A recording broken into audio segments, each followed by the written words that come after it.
Welcome into episode number 14 of Cleveland Sports Realm.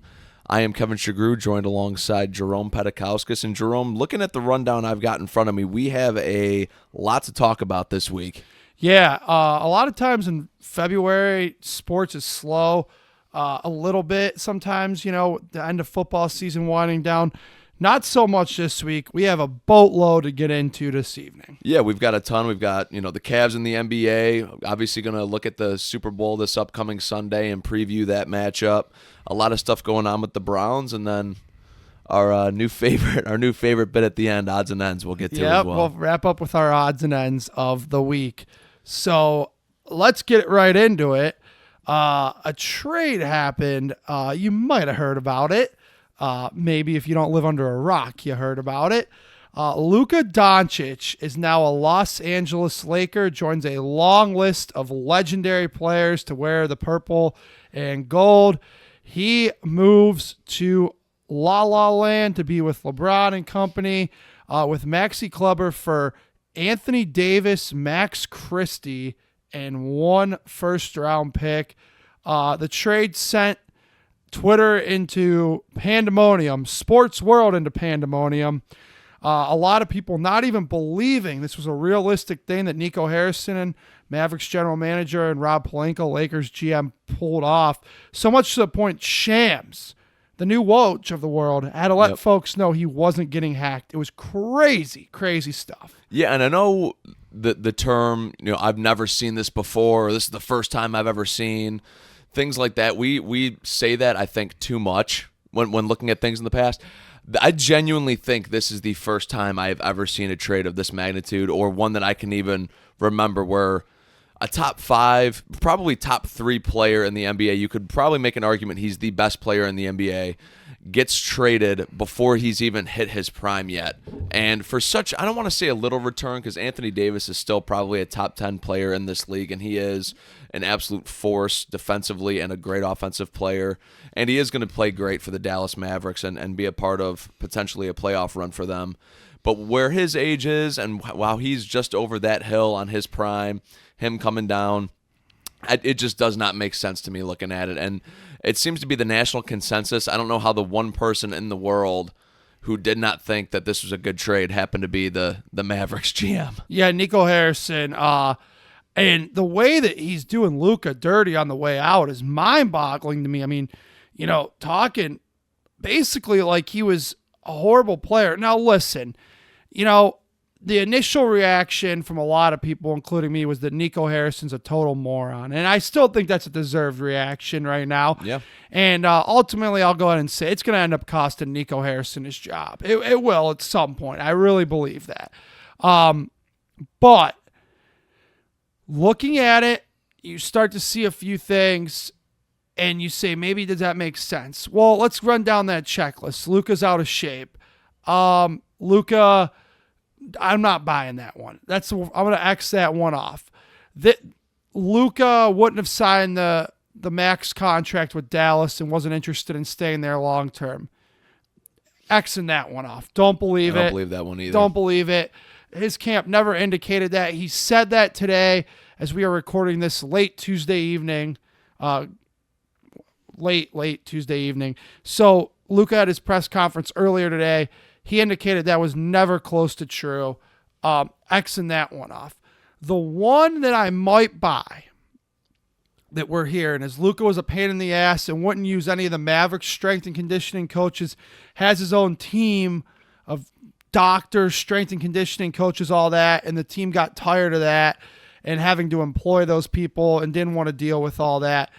That's the only one I'll give Nico Harrison a little bit of credit. You already pay a bunch of people in your organization top dollar to do that, and this guy wants to have his own basically staff around him. I can understand that's frustrating, but sometimes that's the price you pay for a player that's as good as Luka. And to your point, 25 going on 26 for 31 going on 32 is the key piece in return. I don't get it. Yeah, I don't get it at all. And the reasoning to your logic, I was actually reading something today, and I wish I could source it because I forget exactly where I read it. I know it was on Twitter, but I forget who had tweeted it out, was that the Mavericks organization was potentially worried that Luka Doncic was going to be like Joel Embiid, where arguing with officials all the time, which Luka does, often hurt. His conditioning can get him out of playing shape, arguably. Those parallels are there between those two players, and it sounds like the Mavericks wanted to try to capitalize on what winning window that they have now. Granted, it's a very narrow window. They got to win something in the next 2, maybe 3 years, because Kyrie's older, Davis is older, and they don't have control of some of their first-round picks in the future. So if they don't win something in these next few years, it's going to be a scary time in Dallas.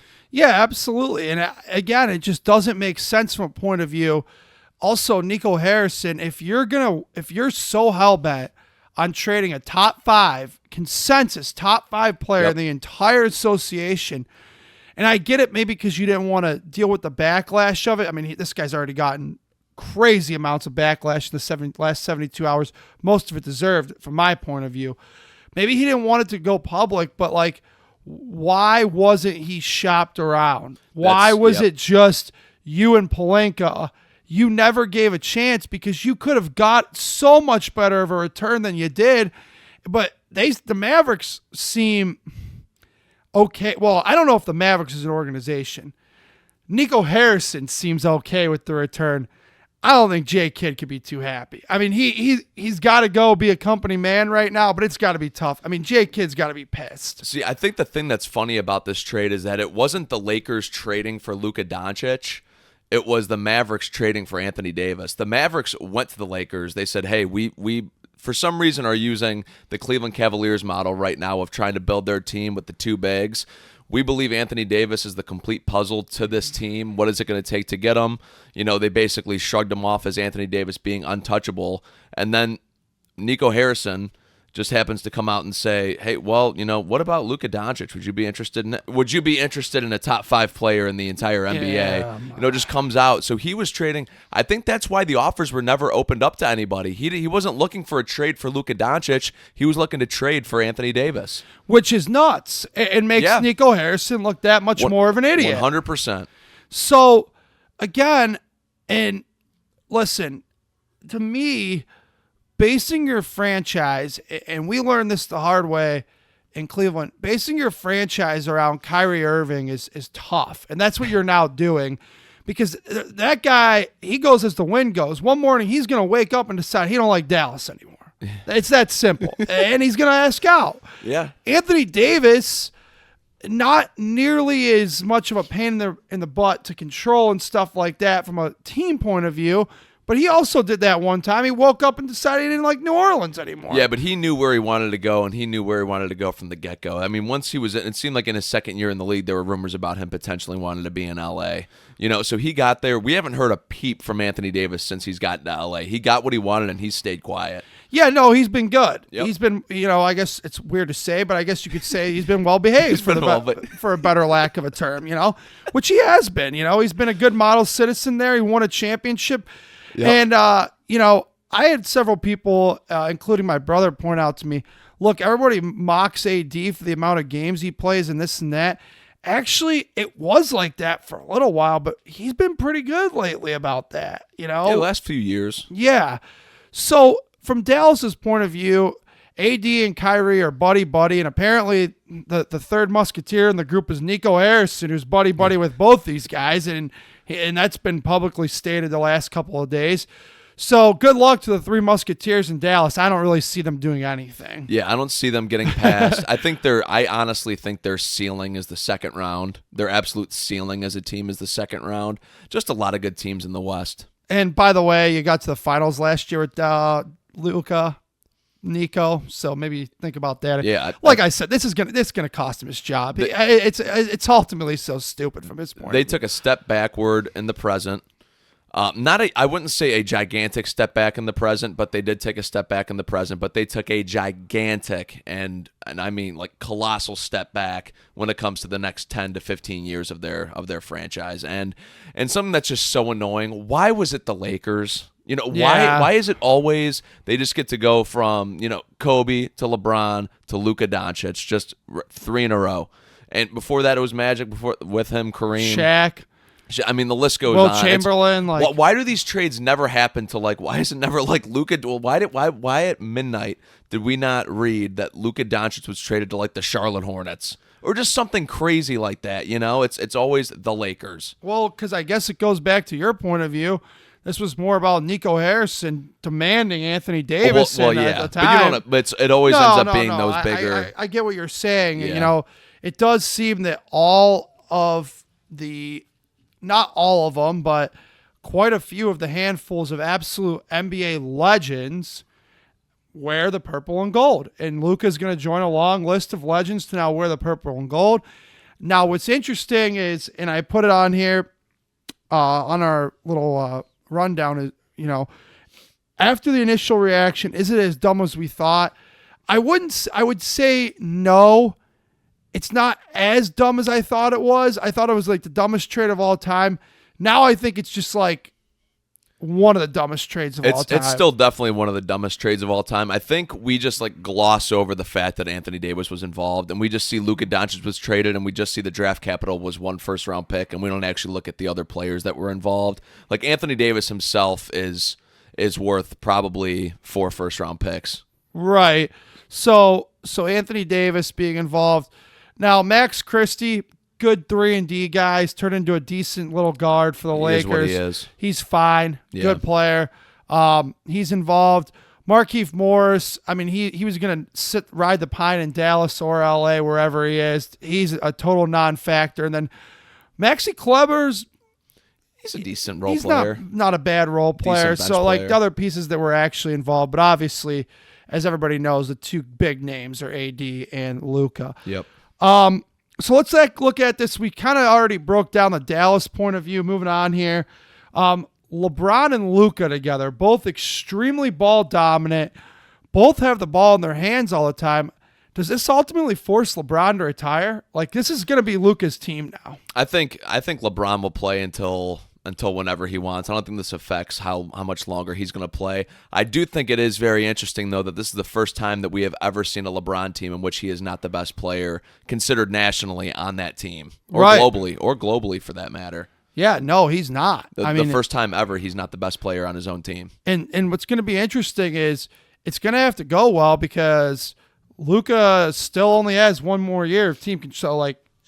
Luka's going to be noting everything, making impressions, because he's got a big decision to make this summer. Yeah, and what's to stop him from taking a pay cut and not doing the max that he can do with the Lakers? He's already taking a significant pay cut by being traded from the Mavericks. Right. What's another few? That's another thing 10 we to didn't 20 look million. At. Nico Harrison cost him millions. Over $100 million. Easily. Over $100 million. Yep. Absolutely.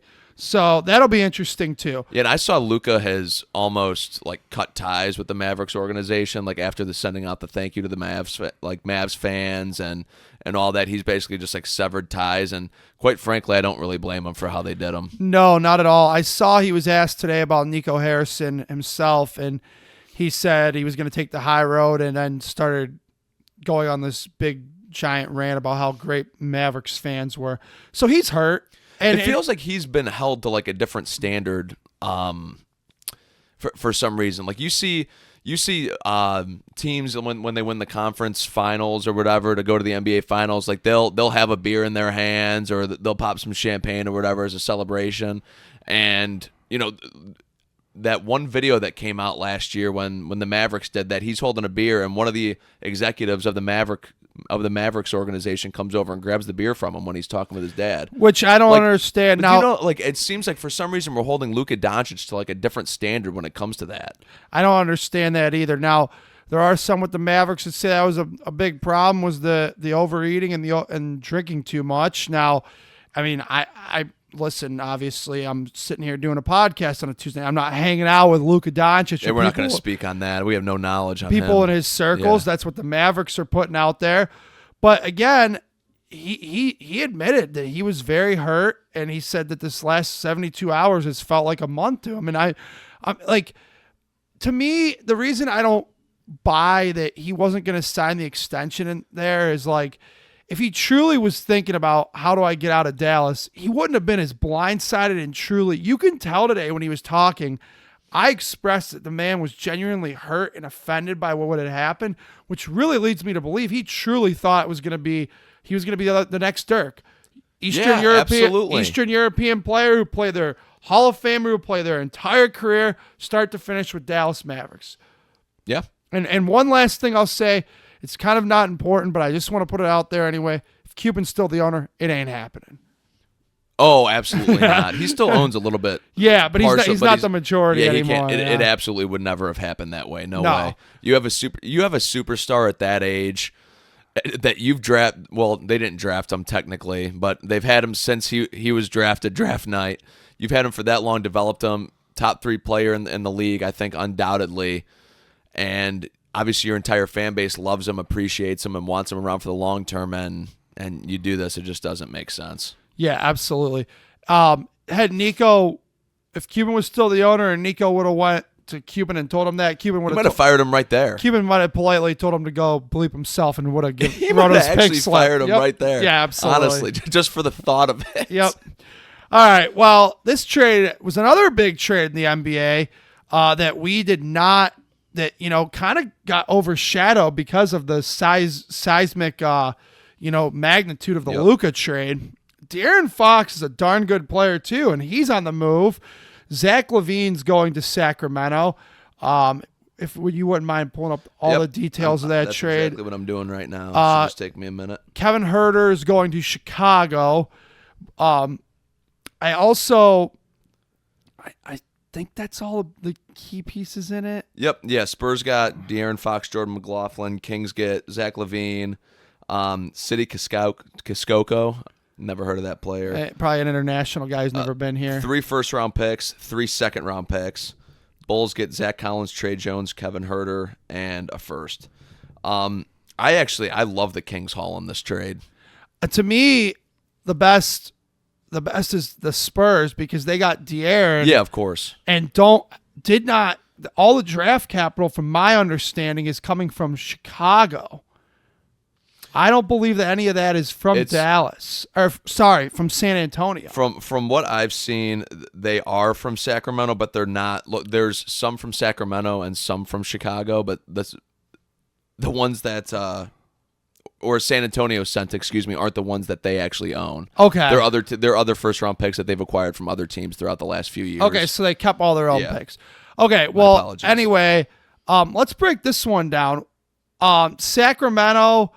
I guess the reason they did this was, and there was actually validity to it, unlike the Luka argument, Kevin, they were very weary that De'Aaron was not going to re-sign, and they had already given him 1 extension. They were thinking he wasn't committed long-term, so at that point, you move him. His preferred destination for many sources was San Antonio. The belief is he will sign there. So from Sacramento's point of view, I understand it. I don't, to move De'Aaron. Zach LaVine, to me, has kind of always been overrated. Now, he's playing very good this year. I'll give you that, but often injured and overrated. But from Sacramento's point of view, like you said, they did get a haul. In other words, Kevin Huerter, good 3-and-D guy for the Bulls. I don't really know. They're not a contending team. They don't really need him. He kind of serves no purpose there. I think that was like a salary filler. I know Sacramento paid him. I don't know what the contract is off the top of my head, but I know they paid him pretty well a couple off seasons ago. You're probably right in that regard, and maybe Kevin Huerter's a guy who does find the buyout market if his contract's up. I'm not really sure. But anyway, the best piece of the deal is obviously De'Aaron Fox being a Spur, and supposedly will sign there long term. That's what they're saying. Now you bring Chris Paul, who's playing great basketball at his age, off the bench. De'Aaron Fox is your starter. You pair him with Wemby, who's obviously a rising star in this league. And overall, it looks like the Spurs are back. Yeah, they're going to be a very fun team to watch. Very young, fun team to watch. Keldon Johnson and Devin Vassell still on that team. 2 great players in their own right. And it's going to be fun to watch that San Antonio team develop. I'm really interested to see the fit between Fox and Wemby. On paper, I think it looks like marvelous, the fit between those 2 players. The way that Fox is a little bit ball dominant, but he runs the pick and roll really well, plays phenomenal defense, and hits the 3 at an average clip. So, Yeah, and then Wendy's obviously a phenomenal player in his own right. And then to what you were saying, you bring a basically a field general off the bench and Chris Paul, for lack of a better term. It's they got a nice rotation going right now in San Antonio. Yeah, and Chris Paul, like I said, he's playing very good basketball for his age and his level, for sure. So yeah, definitely want to touch on that one too. And I think it would have gotten more attention had it not happened the day after a top 5 player in the league gets moved, So of course, it kind of got blown under the radar a little bit. But it would have been cool if this trade happened first, so it got like the big trade news, and then like 2 hours later, maybe the Luka one comes out. At least like let it have its moment. But yeah, after the Fox deal, everybody was still talking Luka. Yeah, absolutely. But like I said, good move for the Spurs, and I think, like I said, they'll probably be factors this year to maybe make a little bit of a run in the West. I think they're still a couple years, like a year or two away from really making a legit run.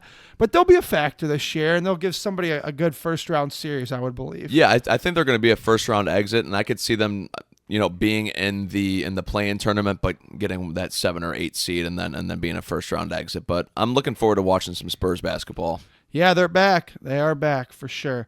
They took a little road on the hiatus there, but they are back. All right. After all the league-wide news, let's talk about our own team, who falls tonight to the Boston Celtics. Celtics now have the season.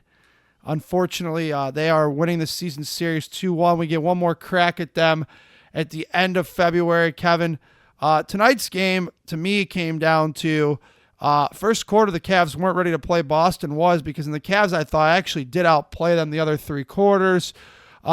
Something else we wanted to touch on, Jared Allen was elite tonight. Unfortunately, the other part of the so-called Tower City was useless tonight. Evan Mobley was just an awful game.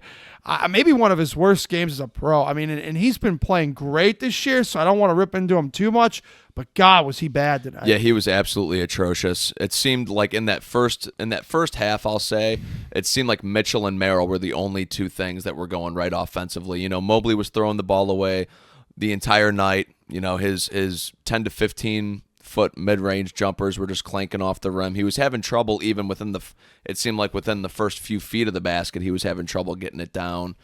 Just a bad showing out of him. Garland was a little hot and cold tonight, but overall I would say a decent game from Darius.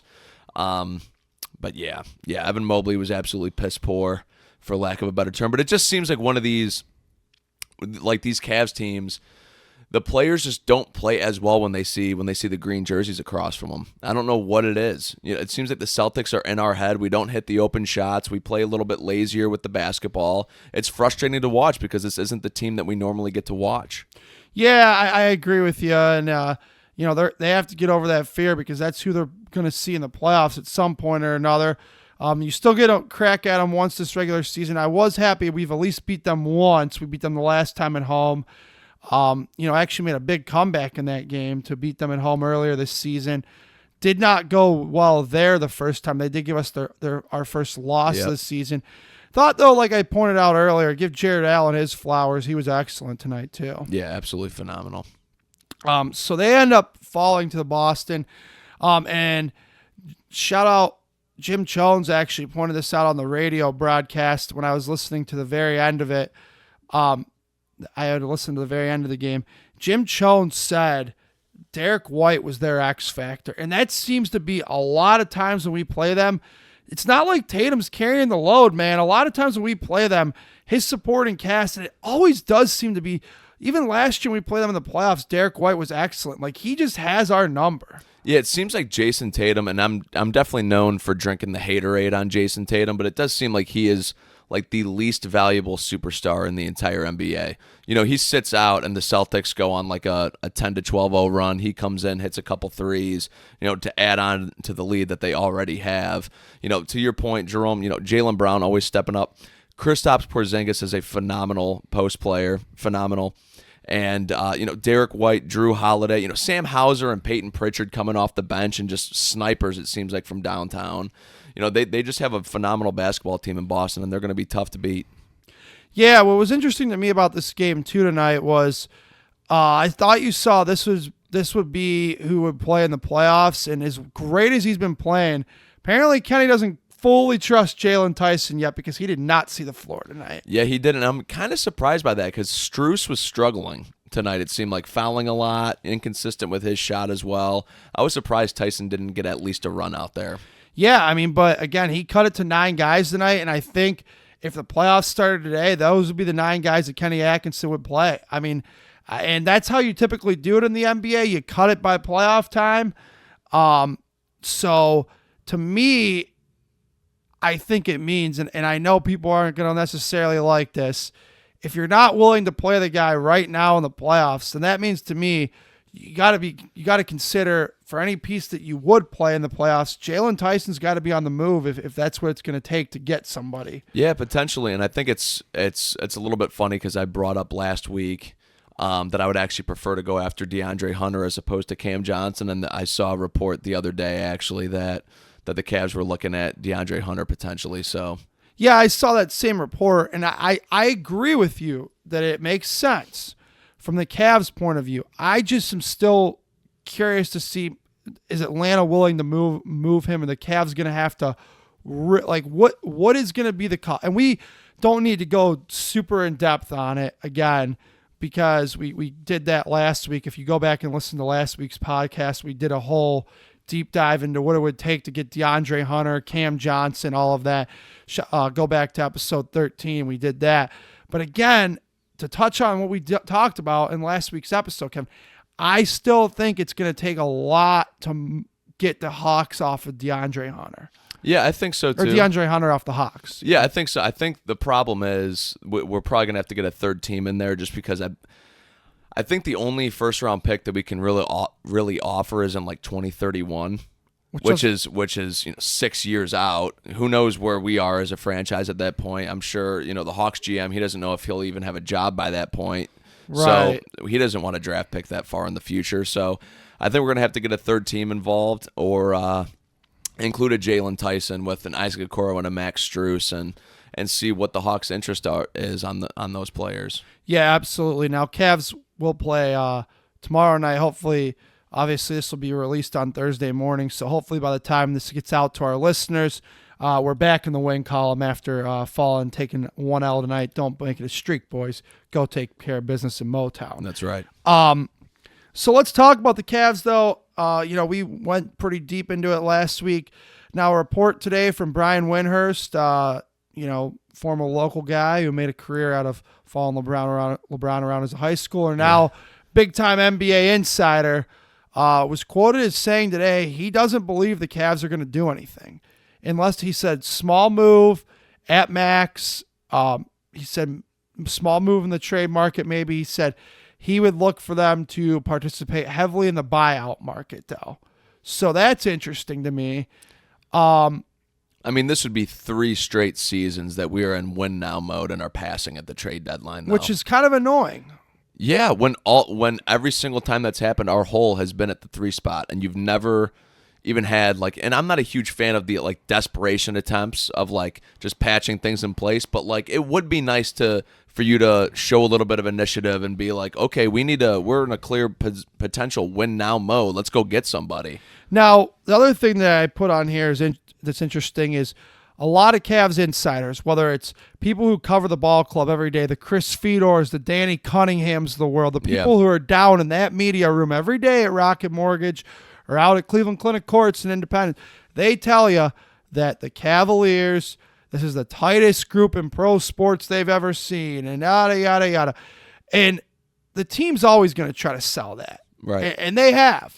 But if the media is telling you that too, there's got to be some level of truth to that. And I wonder if Kobe Albin's sitting there thinking, well, God, I can't mess this up. But at the same time, if it's going to make your team better, I think you got to be willing to sacrifice the quote-unquote tightest group in pro sports. Yeah, I agree, especially if there's, like we were just talking about, if there's holes at certain positions, but you're so worried about the tight-knitness, it's gonna sting to lose a potential leader in that locker room. But if it strengthens, who was a leader in the locker room was Anderson Varejao, and the Cavs cut him loose and won a title without him. Right. Sometimes you have to do it. Yeah, I agree. I wonder. off the record what Donovan thinks. Does he want another, like, because, he doesn't really, last year he publicly said, no, I don't want to trade, we're fine. But what happened? Well, he got hurt, Jared Allen got hurt, and then you played in the playoffs with Tristan Thompson playing 28 minutes a night. So sometimes you got to do it to be fearful of depth too, and injuries and.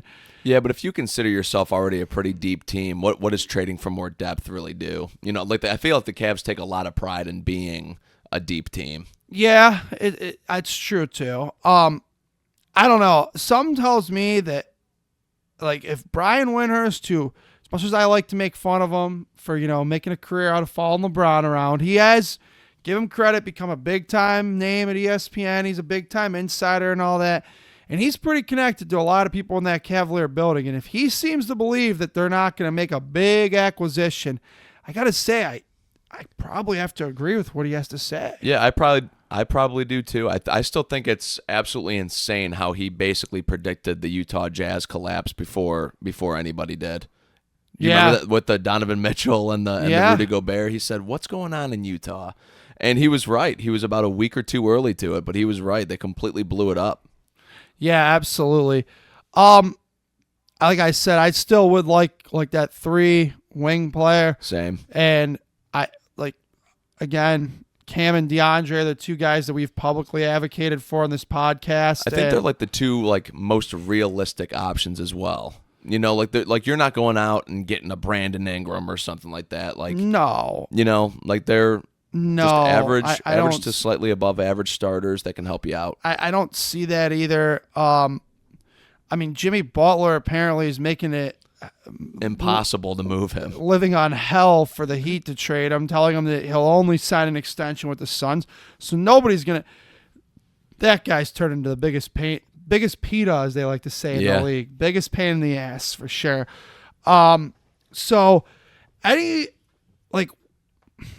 Sitting here, obviously, by the next time we record, we'll have something to chew on, whether the Cavs did do anything or not, as that happens Thursday at 3 o'clock. To me, I don't know how much else could happen. Nothing's going to surpass the two that already happened, particularly the Luka one. Yeah, particularly the Luka one. And who knows, I guess maybe something could happen because we never saw the Luka one even happening to begin with. So maybe something crazier happens, but yeah, I doubt it gets any crazier than the Luka trade. Maybe something more significant than the De'Aaron Fox trade, but I doubt that as well. But I think we could see something a little bit more significant. So we'll see. And then I will say, in the buyout market in the NBA, you can get pretty darn good players. So if the Cavs want to participate in that, I'm fine with it, depending on who's available to be bought out. We've seen Russell Westbrook get bought out. There's some big-time players who've been bought out. The last time the Cavs did a buyout was Danny Green, and and they didn't end up really even using him much in the playoffs. We were all excited because we were like, oh, we got a 3-and-D player, and then we just played him 5 minutes a night. Yeah, it didn't really make much sense. All right, so that's it for basketball. Obviously, I'm sure a lot of you guys who are listening to this are anxious to see. We are too, to see what happens with the Cavaliers. First things first, though, go get that win in Detroit tomorrow night. Get this bad taste out of our mouths after losing a tough-fought game. The Celtics just did not do enough. With all this basketball talk, Kevin and I didn't forget. I'm sure you didn't either. Super Bowl 59 is approaching fast and furious. This Sunday. And so let's get into that a little bit. Right now, Kansas City 1.5-point favorites. I think where we got to start the conversation, this is a Super Bowl that happened only 2 years ago. So to be honest with you, and I'm curious what the listeners think on this. So go ahead whenever this podcast is released and comment. Let me know what you think. I'm not all that interested in this Super Bowl personally. I'm pretty excited for it. Are you? I am. I think we absolutely got the two best teams in all of football. So I'm very excited to see them face off this year. Yeah, I don't know what it is. I don't know if it's because there's a lot going on with basketball right now. Obviously, all the listeners know, but my favorite is personally to watch is baseball, and we got pitchers and catchers coming up, and I don't know what it is. I just don't have that much intrigue. To me, the biggest deal, Kansas City's 1.5-point favorites right now. To me, the biggest thing is going into it, can they do the three-peat? Because I think if they do that, maybe I'll find some intrigue because I guess it would be cool to see that. We've never seen that. Not even the Brady Belichick dynasty did something like that. So to me, that's the most intrigue thing. I don't know. I'm just not all that like pumped up. In fact, a coworker of mine today asked me, you excited for the Super Bowl? And I said, moderately. I said, I'm not, not particularly. And in other years past, I'm Mr., rah, Super Bowl football. And I don't know. I also don't know if it's because I'm just so down and out about the Browns, which we'll get to here in a couple of minutes. I don't know what it is, Kevin. I just am not like, I'll watch the game because I'm a huge sports fan. I'm going to watch the game, but I'm not like that invested as I typically remember being in Super Bowls in the past. I don't know what it is. Oh, I'm more excited this year than most, actually, to be honest with you. It's kind of funny. I'm more excited than I was with this matchup 2 years ago. We're getting Saquon Barkley in the Super Bowl. We're getting Pat Mahomes, the first ever chance that we possibly get to see at a three-peat. We've never seen it in our lifetime, and no one's ever seen it in their lifetime because it's never happened before. So I'm excited for that. And of course, I'm excited to see Taylor Swift on television. Oh, are you? Yeah. No, I'm not. That's one of those. I'm actually like moderate. Like I know a lot of people are like, I want to see her, or no, get her off my screen. And I'm like, if they show her for 5 seconds, I don't care. I'm like the same way as you. Like they overdo it sometimes. They definitely do. They overdo it some games, but I'm not like some of these folks who are sitting there. They are just waiting for a picture of the suite. Or I'm not like one of these guys who's used to, get her the hell out of there. I don't want to see her. Some of those people, though, are so hypocritical, though, because as soon as Travis Kelce does something, they'll be like, oh, look, they'll show Taylor. And they're getting everybody to look at the screen. And then when they show Taylor, they go, oh, they do it every time. Why are you gathering around the television if you don't even like this thing? I don't get it.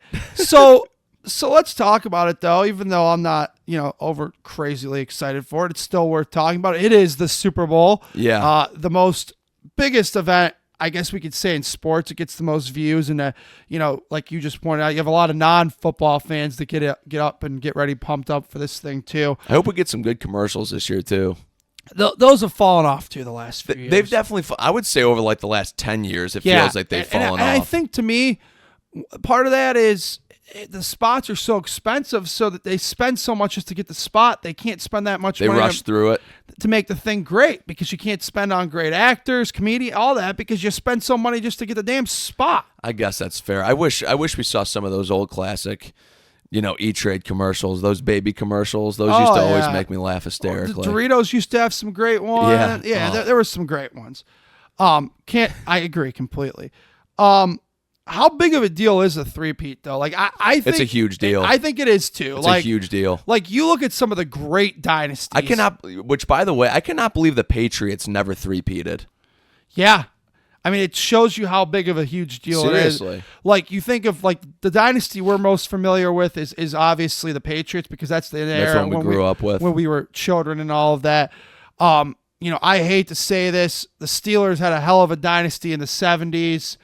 You think of, the 49ers. The 49ers. I've had a couple dynasties. Right. They've been great. I mean, you think of some of these, and to me, if you can three-peat, and I know how great Brady was, 6 Super Bowls and this and that, and how great him and Bill were together, to me, this instantly becomes, because of the trophies, it becomes the greatest dynasty of all time. And I know I haven't been around to see the 70s and the 60s. And, even our pathetic football team had a dynasty in the 50s and 40s, Yeah, I don't know, man. The Patriots, though, had 6 trophies during that dynasty. That's tough.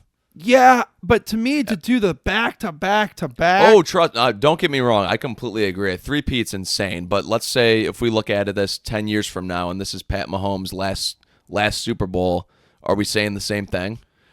I don't know. Yeah, it's hard to say. Yeah, so I think just with it being just being short-sighted on it and being heat of the moment, I think a lot of people would come to that conclusion. I'd wait to make that opinion probably 10 years from now, but it's definitely the most impressive, 3-year team ever. Well, yeah, obviously, yeah, for sure. Let's talk about something else real quick before we actually get into predicting the game. The Mahomes legacy factor. Does this make him a top 5 quarterback of all time? Like, it's hard for us to say all time, because obviously we don't have the 70s, 80s to compare it to, and most of the 90s. We're late 90s kids. So, but in our lifetime, I think it puts him right second against Tom. Yeah, I think he's second against Tom if he wins on Sunday as well, and I think it does solidify himself as a top 5 quarterback of all time, because then he would match the amount of rings that Montana has, and Montana's, I feel like, nationally regarded as like a top 2, maybe top 3 quarterback ever. So if he gets 4 and one of them and 3 of them come in a three-peat and you've matched Joe Montana, I would consider you a top 5 quarterback of all time, unquestioned. Okay, I agree with you. Not too much more to say there. And finally, talking about the Super Bowl, Super Bowl 59 here, Kevin. Let's get to the actual game itself. Yeah. You hear a lot of people. I feel like a lot of people don't. A lot of people are actually mad about the three-peat and don't really want it. So I feel like you have a lot of people, but a lot of people can't stand Philadelphia and their fans, and we've talked about that a little bit on this podcast. So it actually brings a lot of the mutual observers like us into a conundrum here. So I have 2 questions for you. Who do you want to win? Who do you think's going to win and why? And then give me an X factor for each team. See, I'm not really cheering for either of these teams for both those reasons. Like, I mean, a three-peat would be cool to see, but I would also I just want to see a great football game. I just want to see, great offense, great defense, great play all around. So I wouldn't necessarily say I want a winner. I think the Eagles are going to do it, though. The reason I'm saying that, I've picked them since the beginning, and I'm going to quadruple down on it, I think, right now. So I'm going Eagles. X factor for each team, great question. I'm going to say, this sounds obvious, but Saquon Barkley for the Eagles. I think if they stop the ground game, I don't think the Eagles really have a shot. I think right. Saquon's got to get going early. And X factor for the Chiefs, I'm going to go with the running backs. I don't know who they're going to use more, Hunt or Pacheco, but same thing. I'm just going to go ground game in general, because I think both passing attacks are going to be pretty good this Sunday. So you're going to go with the Eagles, the Birds. I'm going to go with the Eagles. You going to give a score prediction? Let's go 26-23. All right. Eagles. All right. Jake Elliott game winner, huh? Yeah, that's what I'm predicting. All right. Well, for me, I was totally wrong on this. I thought the Lions and the Bills were going to get there. I thought this was the year that they both finally overcome. Lions obviously didn't even get out of the divisional round, and Bills, we went into great detail. If you want to go back to that, throwback to last week's episode 2, went into great detail about Josh Allen and can he overcome the Patrick Mahomes factor. Well, it didn't happen this year, so obviously Mahomes is there, and I think Mahomes gets it done. I think they do the three-peat. I think give Kansas City the whole song and dance. I think it's going to happen for them. I think, 2 years ago when this game happened, obviously Philadelphia didn't have Saquon Barkley, so you go and you could say that. Kansas City, however, probably didn't have as strong of a ground game last time. Kareem Hunt's running very, very well. Pacheco, we don't know how healthy he is, but he doesn't have to carry the load because Kareem is running excellent. Xavier Worthy, real weapon on the outside. Travis Kelce, who I consider to be, against a lot of people's opinion of Gronk, I consider Kelce to be the greatest tight end of all time. I think obviously he's going to figure out a way to be a big weapon for Patrick Mahomes in this game, and I'm going to go Chiefs 27-19. Okay. And so you got them by over a touchdown. Well, touchdown on a 2-point conversion, I guess. And my X factor for each team, obviously you alluded to it. The Eagles are going to want to ground and pound. Chris Jones, he's the leader of that Kansas City defense. Okay. He's a huge, huge factor and player. So for me, he's the Kansas City X factor. He's got to lead that Kansas City defense to stop the ground game and Saquon. And then my X factor for the Eagles is actually, I'm going to cheat here and not use one player. I'm going to say their offensive line. Saw a lot of their key linemen, Cam Jurgens and Landon Dickerson, both gutting it out in the NFC Championship game. If those guys, obviously they had the extra week, and I imagine they'll both play. It's the Super Bowl. But how healthy those guys are is how much can Saquon be on the ground. Ground game can be effective. If those guys in front of them aren't effective, it's going to be tough sledding for him against a good Kansas City front four. Yeah, that's a great point because even, Chris Jones, to your point, Jerome, isn't the only big name on the defensive line for the Chiefs. George Karlaftis has been unbelievable since they drafted him, and I believe he was part of that same draft class with Trent McDuffie. They've really built that defense and offense draft-wise. The Chiefs just draft so well. It seems like they have players at all levels that they've drafted and developed, backup starters, everybody across the board. That both these teams just draft so well. It's going to be a great game on Sunday. I cannot wait. Yeah, I can. Like I said, as I pointed out earlier. I can't wait. But if we want to talk about Super Bowl legends, I want to give a shout-out to a guy who I feel like is not being talked about enough, Steve Spagnuolo. Architect of that Kansas City defense, architect of both giant defenses that beat Brady. Like, this guy, to me, is one of the greatest defensive coordinators of our lifetime. And I don't think he gets his due for how darn good he is. Yeah, I think he's definitely known around the league for being a stud. And if you know your football and you follow the NFL, you definitely know that Spagnuolo's a stud when it comes to calling the defense. Is this his third or fourth year in Kansas City? Do you know how long he's been there? Not off the top of my head. I want to say look that up. I want to say 4. Okay. Yeah, I want to say 4. Okay. Yeah, I'll look that up while we. Yeah, but no, this guy's a heck of a defensive coordinator, and he's architected a lot of Super Bowl winning defenses. Not a very good head coach, but that doesn't matter to me. He's one of the greatest coordinators that I've ever seen call defense. How many years has he been there? He's been there since 2019. He's been there longer than I thought, 5-6 years. Okay. So Spags has been around there for a while. Yeah. I know he had 2 different stints with the Giants, and then he was their interim coach at one time. He left, was the Rams head coach. That didn't go very well for him. But anyway, the guy's a hell of a defensive coordinator. It's funny because he's been there a while, and it seems like it's only been like these last 2 years that we've noticed like the Chiefs have been more defense than offense. Yeah, I mean, I agree with you there. But like I said, wherever he goes, he does seem to leave his mark on a great defense. Oh, yeah, absolutely. So Super Bowl 59, we'll react, and we'll have a recap for you next week on next week's pod for sure. So like we said, Kevin and I differing of opinions here, but that's okay. It is good sometimes to not always be the same and agree. Yeah, it's definitely good to have some contrast in the argument. Absolutely. All right, speaking of contrast, that's where Myles Garrett and the Browns are right now. That's our next topic this evening here on the pod. Kevin, we kind of knew this was coming, but it still stung yesterday. I'll tell you when it really hit for me. I'm watching Fox 8 News, and they're treating it like he passed away. I mean, they're coming in and out of breaks on Fox 8 News with songs that just involve the word miles. 500 miles, 1,000 miles, like all. And it was like, wow. So let's get to it. Let's get it, or dive into it, I should say. Does this end up dragging out to like training camp? Like, how deep does this thing go? I hope it doesn't. Because the Browns clearly don't want to move him, and they say they won't move him.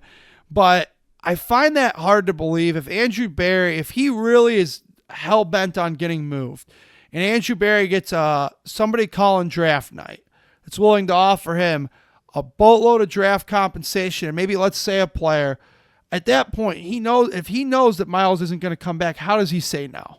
You can't say no. And this is what happens. This is what happens when you draft a player and the first year he goes 0-16. Then you show a little bit of hope. Then there's the ups and downs of Myles Garrett's career. I mean, there's a significant problem within the organization when one of your players demands, or I shouldn't say demands, but requests to be traded, and the majority of the fan base sides with him over the organization. I remember growing up, whenever anybody wanted out of Cleveland, the fan base would be like, oh, get him out. If he doesn't want to be part of Cleveland, get him out of here, whatever. Myles Garrett finally has had enough, and the fans are supporting him and basically saying, do right by Myles, send him to a winner. Yeah, now... it's like the first time I can remember in Cleveland history that people are actually saying stuff like that. Yesterday, there was a small contingency of fans, a lot of younger fans, actually even younger than us. I would say a lot of, let's say, between 18 and 24-year-olds roughly. All the local news stations were down there, were gathered around the stadium. I don't know if you really want to call it a protest because they were just kind of gathered around and having like a group complain session. Seemed like it was more of a Twitter idea than it was something that actually happened. Yeah. Well, it got Shedeur Sanders' attention. I saw that. I did see that. I did see that. So that's interesting. To me, I'm usually trying to be the eternal optimist with the Browns, but I don't really know how this is going to be resolved. If he's so hell-bent on wanting out of here, I mean, I don't know if there's any quarterback they can sign, any quarterback they can draft that's going to make him change his mind. Now, we've seen these things flip over time. David Njoku at one point had zero interest in playing for the Browns anymore. He's played 6 more seasons. I brought that up to a coworker of mine today, actually. You know, but I don't know. Myles seems pretty firm in his stance, and you know, the direct shot back at Andrew Berry, I don't know. It almost sealed the deal for me that he's probably going to be moved on by next year. I feel like, I mean, it was a direct shot at Andrew Berry. Yeah, it was. It sucks. Like as a Browns fan, it sucks. And I actually even put this on the rundown. Maybe I'm biased. Nobody's had it worse than us. And the only one that I can think of that's close is the Jets. Like, they've had it pretty bad as a Jets fan base, you know. But even them, they got to see back-to-back AFC titles. Granted, they lost them both in the Rex era. But, like, dude, we have not even been to a championship game since 1989. Like, who has it worse than us? I can't think of one team in the NFL at least. Like, and Myles Garrett's doing the one thing that Joe Thomas did not do. And Joe Thomas, we all look back and almost wish that we would have at least sent him to Denver during that time so he could at least experience a playoff game or experience, and he never did. He was, you know, that loyal to us. And I'm not trying to say that Myles Garrett isn't loyal by this, because I do think it took a lot for him to, you know, over the years, the foundation that he's built in this city and stuff. I'm sure this wasn't an easy decision for him, so I'm not trying to make it sound that way, but it sucks. You know, he's a top 2 player that we've ever seen in our lifetime for sure that's played for this organization, and it's going to suck to see him wearing another team's jersey, because I think we'll be seeing that. Yeah, I don't know. I mean, the eternal optimist in me hopes that they can salvage this. Like, this might be, and I know a lot of people criticize him for doing this too much and meddling, and a lot of people were actually bashing him yesterday, Jimmy Haslam. This might be one of those times where Jimmy needs to step in between Andrew and Myles and say, you know, and that's maybe your only hope. If the owner steps down, look, I know that a lot of people were saying this isn't about money. Money's a huge motivator, though. If you make him the highest defensive paid player in the league like he wants to be, that might help things quite a bit. For some reason, I feel like that conversation's already been had, and I think that's going to end up being leaked out, that conversation's already been had. Because Mary Kay Cabot has alluded to it on the morning show, you know, over the last few weeks, that it's not a matter of if, it's a matter of when Andrew Berry extends the offer of being the highest paid player in the National Football League. And if from what she's hearing is credible, then I have to believe that. Yeah, but Mary Kay said that Andrew Berry was hell-bent at the Senior Bowl. I'm not doing it. But at some point, look. Right, but what she was saying was that, like, the way to keep him here, the way would be that extension. So, or signing for the biggest deal and as a defensive player. So I'm going to go ahead and say I don't think it's as foregone a conclusion as most that he's gone. I'm going to say it's probably 85% chance that he's played his last snap as a Brown, but I think 15 is pretty high on the optimist side of this, and I think there is still a 15% chance that he's back next year. Like, I think there is some ground that could be made up, but the problem is you're trusting the Browns to do it right. They don't do anything right. Yeah, and if we get rid of him, no matter if we trade him or, you know, cut him, which obviously we would never, but the amount of dead cap that we have to eat over the next few years because of all of these restructures is just like an asinine amount too. I was reading we'd have to eat it'd be between I think it's around $40 million that we'd have to eat over the next couple of years in dead cap because of all the restructures that we've done with all these players, and this one would specifically be Myles Garrett. Yeah, and the rough thing is, Myles wants to have a quarterback he trusts in, and obviously there's nobody on the roster he believes in. And now I saw DTR was on Sirius satellite radio today thinking that it's going to get resolved. That's DTR being a good company man on the radio, doing the media. He's trying to say the right thing. Right. Yeah. Good young He's looking kid. forward to a big offseason and a big upcoming year for the Browns. You know, we're 3-14 with no actual quarterback on our roster besides yourself. Yeah, literally. Jameis, well, I mean, Deshaun obviously is, but he doesn't count for anything. The guy, yeah. Oh God. But I mean, that's the thing. Like, I think what solidified this, and I hate to bring it back to Deshaun Watson, but Myles Garrett probably looked at this and thought to himself, well, Andrew Berry's the one who evaluated Deshaun Watson was going to be a good quarterback. He's the worst quarterback I've ever played with, and Myles is probably how do you trust them to get the next quarterback right? You can't. No.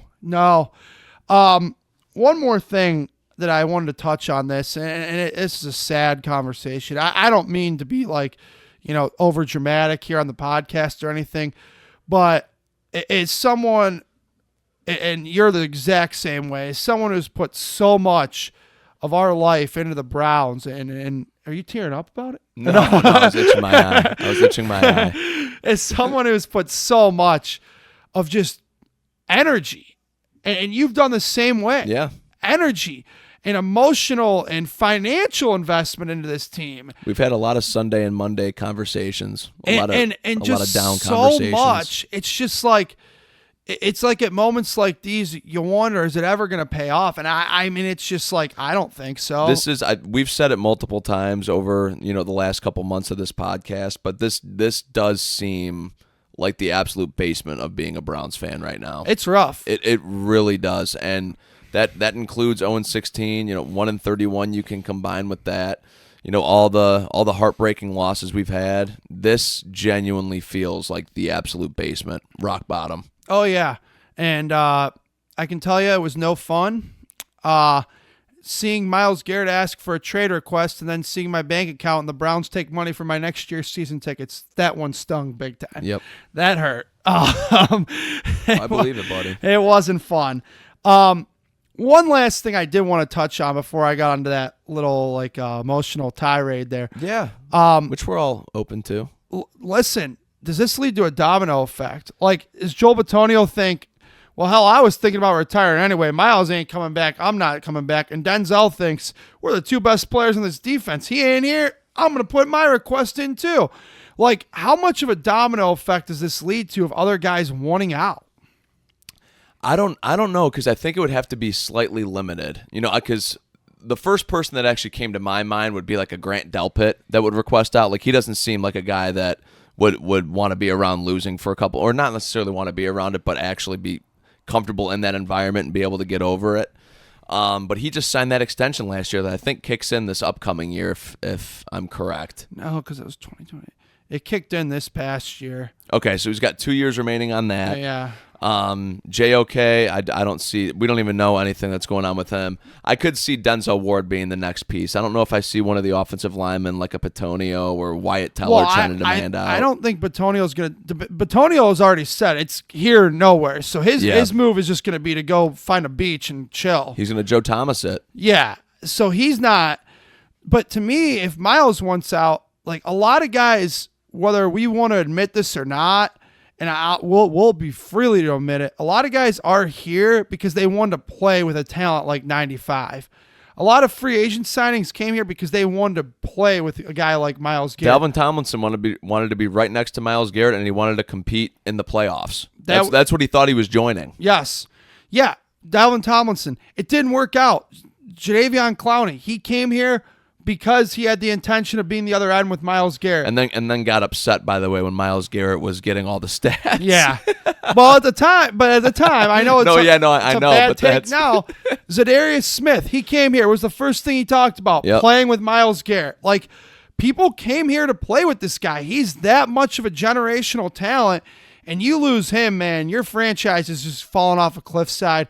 And we, like you pointed out, Kevin, this is rock bottom. It feels like at that point, if we're trading Myles Garrett and we're just going to be in that purgatory era, it seems like we would have to just blow it up again and 2016-17 it, which would be the most miserable thing ever. But what else would we do? We're just going to sign a bunch of makeshift veterans to hopefully go 7-10 and not look pathetic.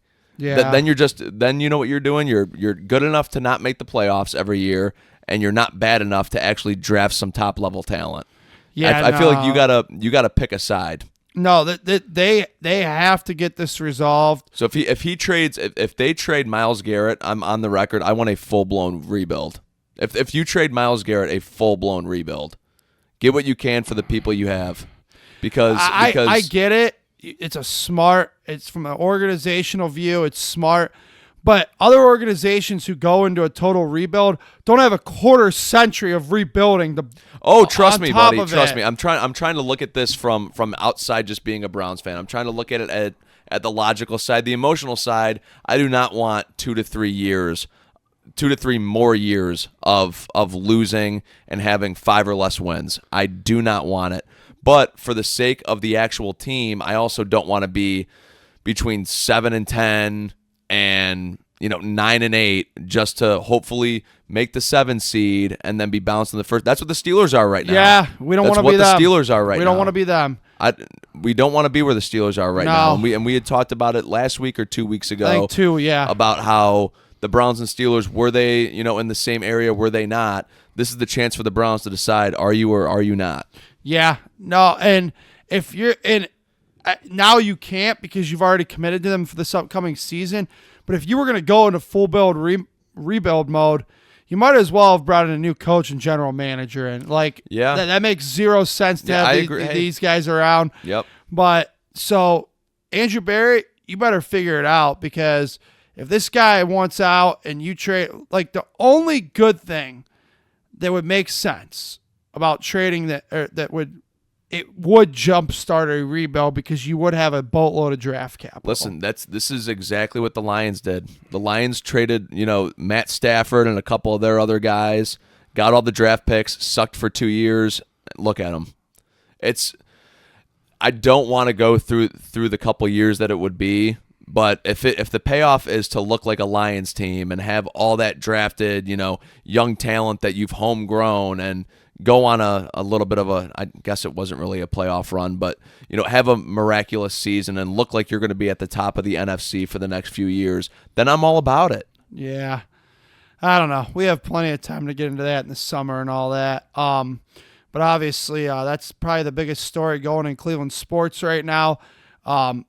Outside of the Cavs and what's going on with them. But the Browns, they're as good as a soap opera. We've said it before. They're always good to have some corner story. The worst part about it is Super Bowl week, and like you said, you have a lot of folks around the country excited for the Super Bowl, and Myles drops this bomb on Super Bowl Monday.